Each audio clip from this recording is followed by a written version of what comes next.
Hello, welcome to Beta Feminist Podcast, the podcast where we talk about feminist issues from the perspective of an African woman living in Africa. I am your resident Beta Feminist host, Ijoma.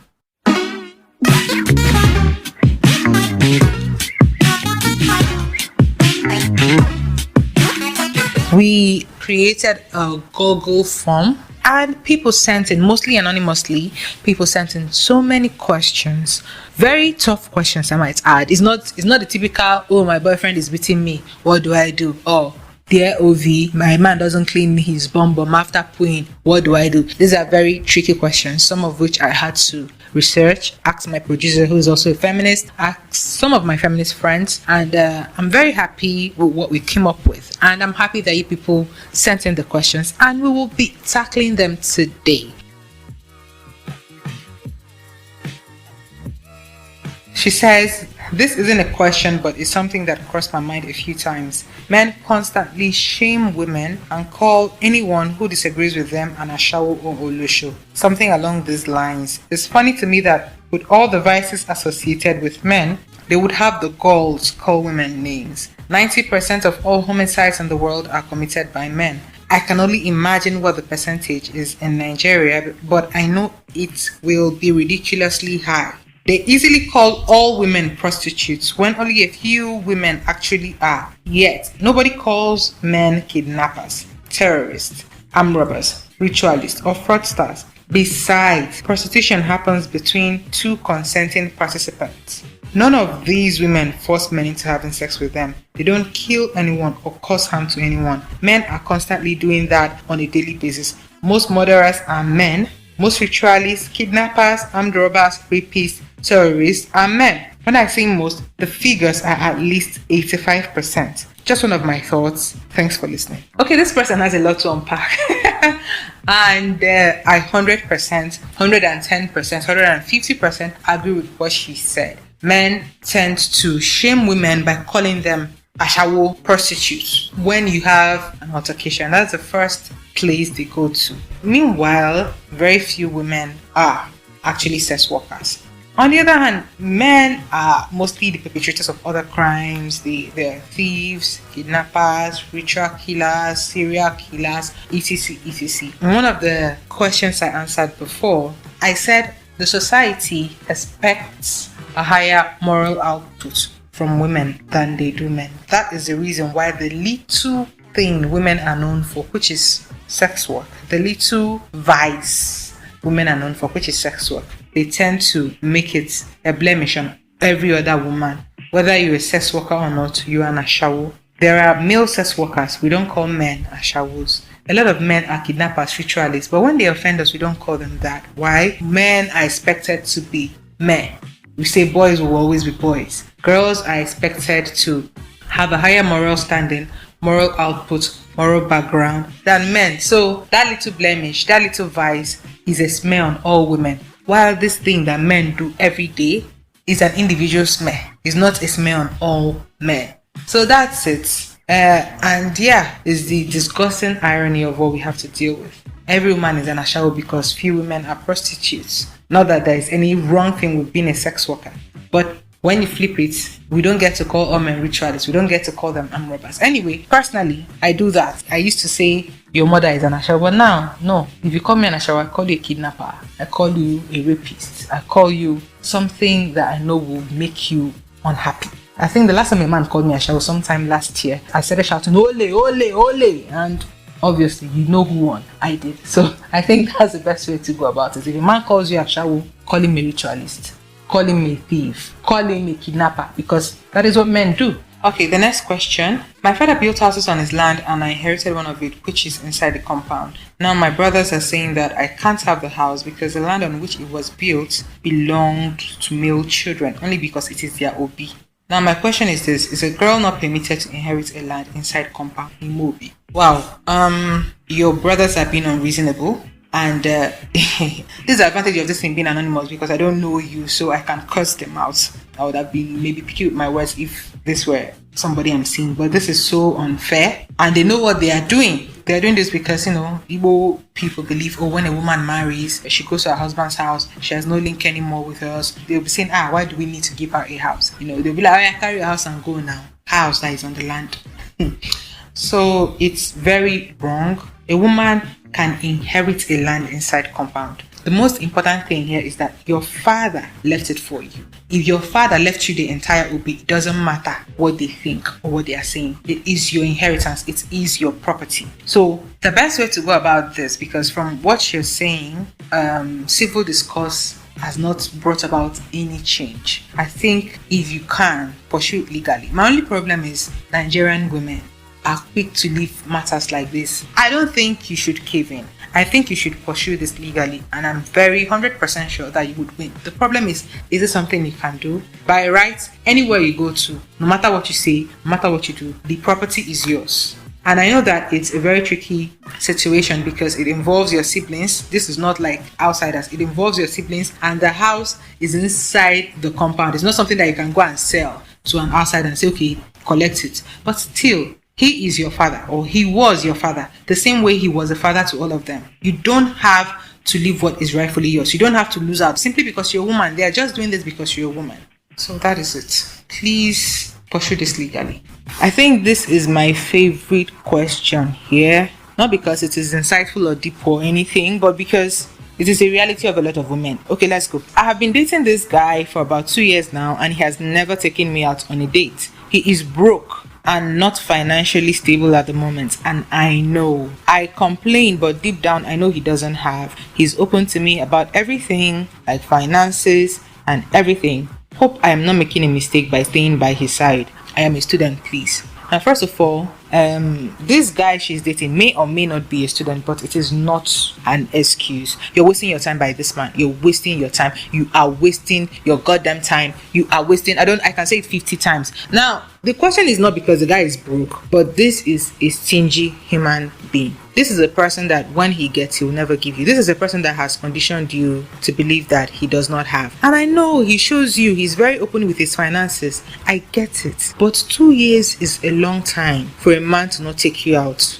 on a date anywhere. And because you're a student, I'm not talking about fine dining. I was once a student. There are places, there are canteens that you can go to, eat meals of 500 naira, drink Fanta and go home. Budget for both of you, 1,000 naira will clear both of you.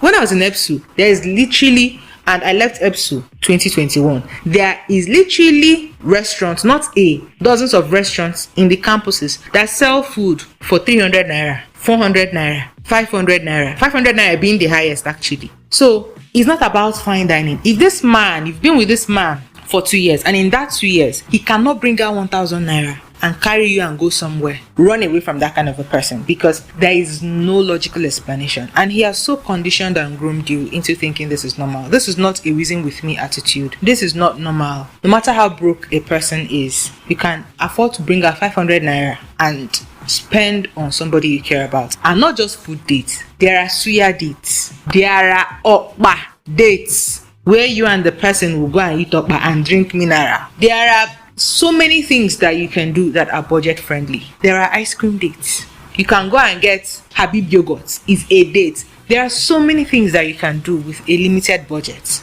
And for this person to not have done it for 2 years shows that this is somebody that does not take you seriously at all. And this is somebody that when you leave, maybe he starts dating somebody else and the person insists on it, he will find a way. Men have this thing they do, where they feel that because they are open to you about their finances, you ought to understand. And because they're open to you about their finances, maybe they'll tell you, oh, see, I earn 20,000 naira, see it. And then they will show you the alert.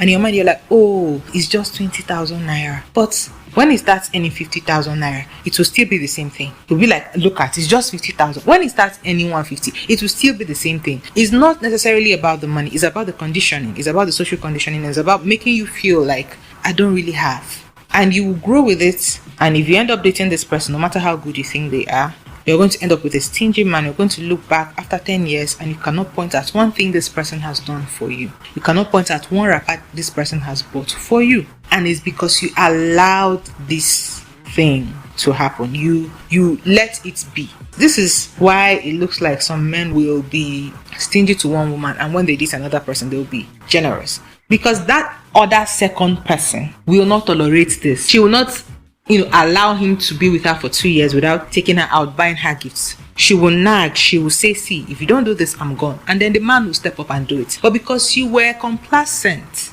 because you were, okay, it doesn't, you, because you reasoned with him, he gets to not do all those things, he gets to coast. So this is a topic a lot of women can relate to. I know that we've been programmed to reason with men, to stay with our poor men. I don't think the problem here is poverty. I think the problem here is him not rating you, him coasting on the fact that he has conditioned you to see that he doesn't have money. That's it. There are men that drive keke, men that push barrow, that give their women a good time. They will carry them and go to Mama Put. Mama Put of 500 naira, Mama Put of 1,000 naira. I was dating this medical doctor and he would defend him not giving me money with, he doesn't have, look at, and he literally showed me his his salary. He was earning, this was in 2011 as a house doctor, he was earning 178,800 naira.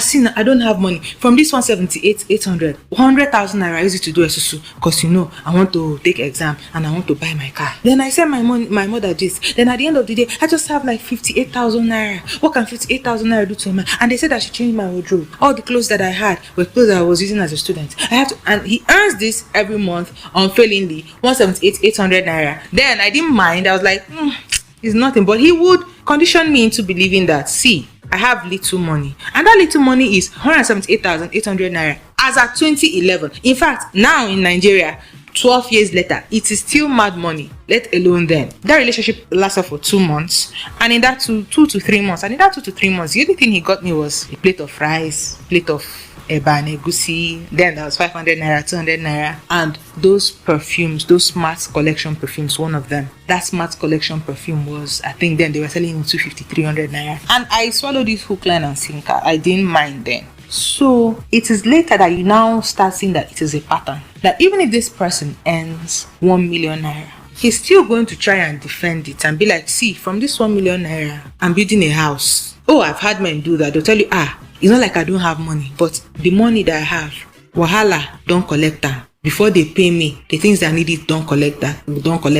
I'm building a house, I'm doing this, I cannot afford to give you anything. And that is how you date a man, marry a man, and for 10 years, you cannot point out one time that he has taken you out. In my family, when my mom was alive, my mom was a primary breadwinner. And because of that, my dad coasted a lot. He will be like, you show you salary. See now, I earn 80,000 naira. See now, I earn 120. If I remove that kind of money from 120, how much will I have? If I remove that kind of money from 80,000, how much will I have? And they keep doing this. I cannot point to one rapper for the 30-something years that my parents were married and say, this rapper, my dad got it from my mom. We're not even talking of taking out because, their generation, they do taking out things. They do gifts, rapper. I cannot point to one rapper and say, this rapper, my dad got it from. But I can point to rappers, up and down, sandals, everything that my mom was getting from my dad, back to back, Christmas, this one. But I cannot point to one single rapper. I think there was a time it got so bad that my dad now gave my mom 50,000 naira. I go and stand by rapper. He didn't even go, he just gave her 50,000 then. And that was the only time he ever, for 33 years or so, gave her something, to my knowledge, to the best of my knowledge. He will have other things. My dad will come back and be like, I ate solid beans at the office. I went to Genesis and I bought my. But that is it. He does not remember you because he has shown you his salary and he has conditioned you to think that he doesn't have money. And be like, see now, I don't have. And you be like, he's very open with me. I know all his finances. I know he doesn't have. He's enjoying himself and he's enjoying with the people that he gives a fuck about. Do yourself that favor and leave that place. Nobody's saying don't date poor men, but don't date stingy men. Currently, I'm in a relationship with somebody that I out-earn. But that doesn't stop him. He takes me out. He buys me things. We have a rule where if we're going to a cheap restaurant, if we're going to Bukas, if we're going to restaurants that cost 10,000 naira, 5,000 naira, he pays. If we're going to high-end restaurants, which we rarely go to, but if we're going there, I pay. So I think we women are the ones doing ourselves this type of disservice by continuing to be reasonable and reasoning with men that are being intentionally stingy. It's not about their wealth, it's about their ability to give, and it's about them grooming you to believe that there's nothing wrong with staying with them for 2 years and not even going out to eat, even if it's oppa, even if it's indomie, even if it's suya. No, let that man go.